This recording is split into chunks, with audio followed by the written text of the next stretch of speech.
Umaga pa lang, tensyonado na sa Silverio Compound sa Sucat, Parañaque. Determinado kasi ang mga residente na pigilan ang nakatagdang demolisyon sa kanilang mga bahay. Nakatutok si Maria Ausente.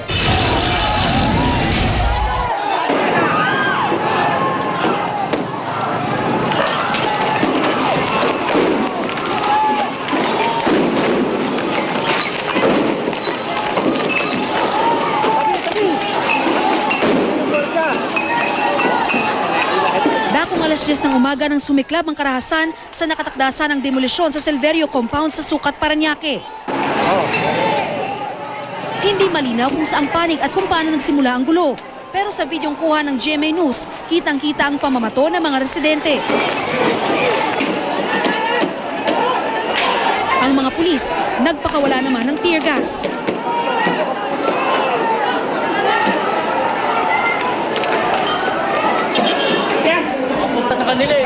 Pero dahil papunta sa panig ng pulis at mga nag-cover na media ang hangin, sila pati na kami at hindi ang mga residente ang napuruhan ng tear gas.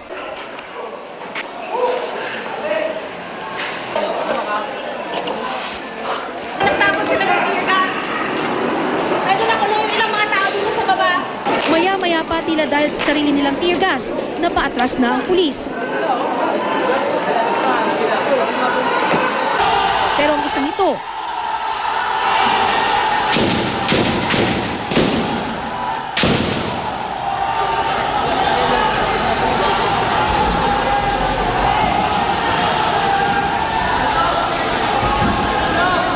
tila nabuhayan naman ang loob ang mga residente na sumugod na patungo sa pwesto ng mga pulis.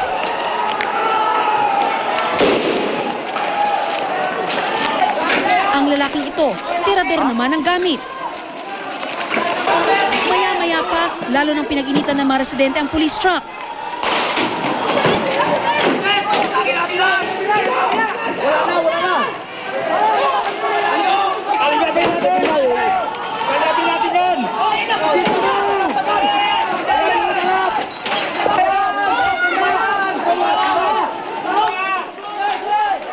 Pati gulong ng truck hindi pinatawad. Ilang sandali pa ganito na ang itsura ng truck. Nang lumaon, ang mga pulis naman ang sumugod. Nadaanan pa ng aming kamera ang lalaki ito, nakahandusay sa gitna ng kalsada.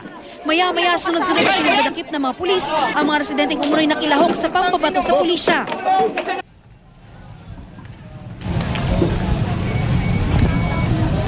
Kami nang patakbo, bigla na lang nagkabatuhan ng bato at mga bote. At bigla na lang nakaramdam kami nung parang mahapde, na maputi, na usok. Yun pala tear gas na. Alam ko po siya nagne-negotiation tayo, ba't biglang nagkainitan? Oo nga, yung tension, masyado na mabigat yung tension. Sobrang na mabigat yung tension. Oo, kaya nga... Paano po ito masiseta? Lahat na magagawa talaga, yung mga tension ng mga tao, hindi na mapigilan talaga. Bago pa sumiklab ang kaguluhan, tensyonado na ang sitwasyon sa Sucat Road sa Parañaque. Buhol-buhol ang daloy ng trapiko dahil ang isang lane na papuntang Mia Road, okupado ng mga residente at mga tindera. Ang mga kalalakihan may dalang bato at kahoy habang naghihintay sa demolition team. Haharangin daw nila ang planong demolisyon na nakatakda ngayong araw matapos ang 10-day notice na ibinigay ng korte. Ang lupa po expropriated na. Bakit kailangan na ang NTRO namin huwag palabasin? At bakit kailangan naguluhin niya ang mga taong naninirahan dito sa Silverio? Kami nagpapakahirap. Pasado alas 7:30 ng umaga, pumwesto sa dulo ng Sucat Road ang tatlong truck ng pulis. Idinaan sa negosasyon ng tensyon. Si Congressman Edwin Olivares ang nakipag-usap sa demolition team sa pangunguna ng Sheriff ng Parañaque RTC. Paglilinaw ni Sheriff, yung mga stall sa talipapa lang ang bubuwagin, hindi ang mga bahay ng mga residente. Pero di humupa ang tensyon. Pinanindigan ng mga taga Silverio Compound na kahit ang talipapa, hindi pwedeng i-demolish dahil naibigay na ito sa kanila ang halos 10 hektaryang lupa sa bisa ng isang ordinansa. Pakiusap nga lang, Sheriff, sa inyo, yung palampasin lang natin yung tension, Sheriff. Grabe kasi yung tension eh. Kasi kapag may tension po, Sheriff, hindi ka na makapag-isip ng maayos eh. Diba? Hindi na makapag-isip ng maayos yung mga tao. Kasi gulong-gulo na sila eh. Pero tila nauwi rin sa wala ang negosasyon sa pagsiklab ng gulo. Maria Bulaklak Ausente, nakatutok, 24 oras. Itutulog na ng ating Department of Foreign Affairs sa gobyerno ng Estados Unidos ang issue tungkol sa panatag o Scarborough Shoal. At sa gitna ng tinatawag na standoff sa pinagagawang teritoryo, lamas-masok umano roon ang mga mangingisdang Chino. Nakatutok si Maki Pulido. Habang umaasim at tila tumigil pansamantala ang diplomatic negotiation sa pagitan ng China at Pilipinas, mukhang umaasa naman ng DFA na kampihan na tayo ng Amerika sa issue ng higit 2 linggong standoff sa Panatag o Scarborough Shoal. Isa na ito sa pag-uusapan ni Foreign Affairs Secretary Albert Del Rosario at U.S. Secretary of State Hillary Clinton sa April 30 sa Washington, D.C. I think the U.S. is also concerned about what is happening because of the freedom of navigation and the unimpeded commerce that could be affected. Noong nakaraang linggo pa huling nag-usap ang DFA at Chinese Embassy at wala pang kasunod.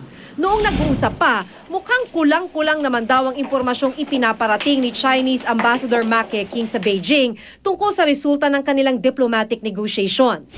Some information that should have been conveyed to the Chinese government in Beijing was not very complete and even misleading. Both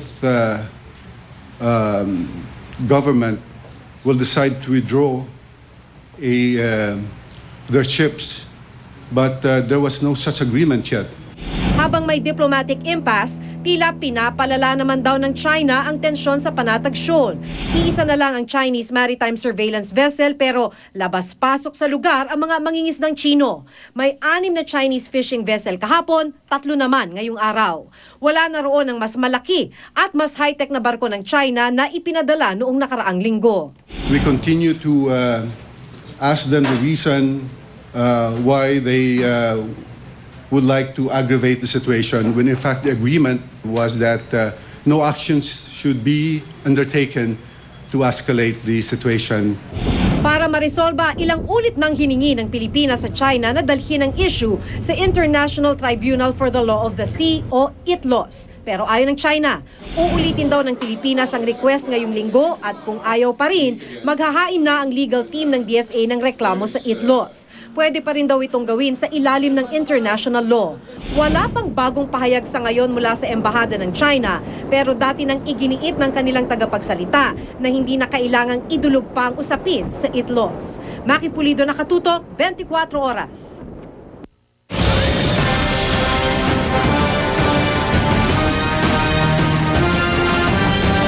Samantala, sa pahayag naman ng tagapagsalita ng Embahada ng China na si Zhang Hua, itinanggi niya na pinapalala ng China ang tensyon sa Panatag o Scarborough Shoal.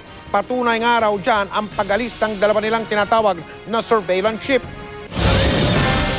Usong-uso ngayon ang mga promo para makabiyahe ng mas mura sa eroplano. Pero may ilang pasaherong nagrereklamo dahil sa overbooking. Sinasiyasat na daw ito ng Civil Aeronautics Board. Nakatutok si Julius Segovia. Sa social networking sites gaya ng Twitter ay nilabas ng mga pasahero ang galit sa ilang airline companies dahil sa umuning overbooking. Si Jasper Chongson, di agad nakabiyahe pa Boracay matapos mahuli ng 5 minuto sa boarding time. Ang ikinagagalit niya, nagbayad ng araw sila ng halos 7,000 piso para sa rebooking fee. Delay din naman daw ang flight. So we had to pay parang 7,000 each, parang ganyan. So parang which is more than the flight we got. Kasi mga 2,000 something lang yung flight namin. Ayon sa Civil Aeronautics Board, posibleng di raw nakabiyahe si Jasper dahil sumobra sa bilang ng pasahero. Kinikilala naman daw at katanggap-tanggap umano sa buong mundo ang overbooking. Pero may limitasyon daw ito. We sent them a letter asking them to explain in regard to the spate of complaints kasi medyo there is a growing number of complaints.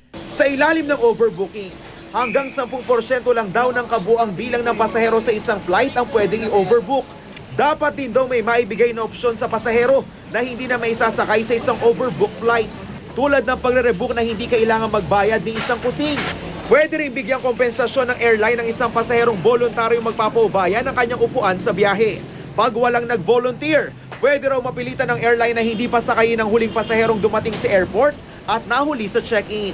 Pero hindi raw porkit promo fares, kakawawain na ang pasahero. The comfort level might not be the same, but the adequacy, the reliability should be, and the convenience should be the same.